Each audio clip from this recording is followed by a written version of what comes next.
In this video, I'll show you how to change your bit.ly URL destination. So once you've logged into bit.ly, you need to go to the links section. It will be the second one down. Then you'll see all of your links. If you want to edit a destination of a link you've already got, you can go ahead and find that link. You can then click on the edit pencil icon. It will then take you to this window where you can edit the link. And here you can see you got your destination URL.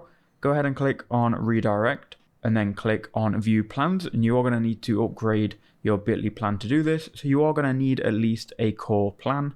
So I'm going to choose a monthly subscription for the core plan. It looks like I'm going to have to pay annually. So I'm going to do the annual subscription for the core plan. You can choose any plan of these here. So I'm going to choose the core plan. We're going to pay annually of $120. So enter in your details and upgrade your plan. Okay, so once you've updated, you'll be able to also see more data and more things will be available to you once you've updated, but then you'll be able to go back to the pencil icon. And here you can see you can now change the destination URL and you can go ahead and enter in the new one in here.